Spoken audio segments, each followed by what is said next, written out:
Before superheroes ruled the toy aisle, there was G.I. Joe, America's first real action hero. But did you know this iconic figure wasn't always a soldier?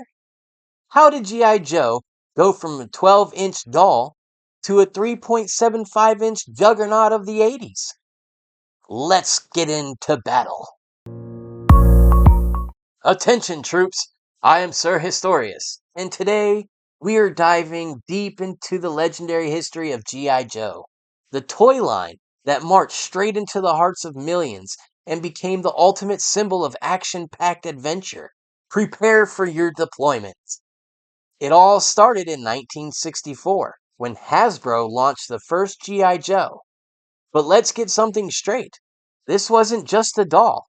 No, Hasbro coined the term action figure to appeal to boys during a time when military culture was at the forefront of American minds. These early G.I. Joes stood 12 inches tall, fully posable, and came dressed in real fabric uniforms representing different branches of the military: Army, Navy, Air Force, and Marines. But G.I. Joe wasn't just about looks. He had gear, rifles, canteen, helmets, you name it, they had it. As the Vietnam War intensified, interest in military toys waned. By the mid 70s, Hasbro pivoted G.I. Joe, adapted, shifting from pure military figures to adventure team Joes. These Joes explored the wilderness, fought off tigers, and rescued civilians. Suddenly, Joes weren't just a soldier. He was an explorer, an astronaut, and superhero. Then came 1982, a game-changing year. Hasbro relaunched G.I. Joe as a 3.75-inch figure line. Following the success of smaller figures like Kenner's Star Wars line, but this time G.I. Joe had villains. Enter the nefarious Cobra Command. To fuel the fire, Hasbro teamed up with Marvel Comics and launched the G.I. Joe cartoon and comic series. Suddenly, kids weren't just playing with figures.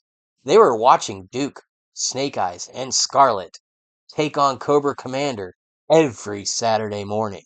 The 80s became a golden era for G.I. Joe. The cartoon's catchphrases, "Knowing is half the battle," and epic battles cemented G.I. Joe's place in pulp culture history. G.I. Joe vehicles like the Cobra Hiss tank and Sky Striker jet were as iconic as the figures themselves. But like all great things, G.I. Joe's popularity waned by the mid 90s. Toy trends shifted, but Hasbro kept the flame alive with limited runs, commemorative editions, and crossovers. By the 2000s, G.I. Joe saw a resurgence with new lines and blockbuster films starring Dwayne "The Rock" Johnson. Today, G.I. Joe is back with the classified series, blending nostalgia with highly detailed modern 6-inch figures. Collectors and new fans alike are rediscovering what made Joe such a powerhouse in the first place. From 12-inch military heroes to 80s cartoon legends and beyond, G.I. Joe has remained a symbol of courage, adaptability, and fun.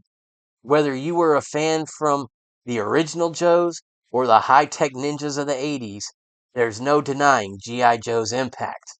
Now it's your turn. Who is your favorite G.I. Joe or Cobra character?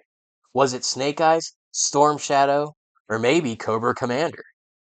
Drop your answers in the comments.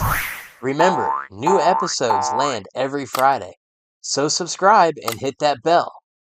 And if treasure hunting intrigues you, check out my book, Legends of Stones and Secrets, which is in the description below. Until next time, Yo Joe!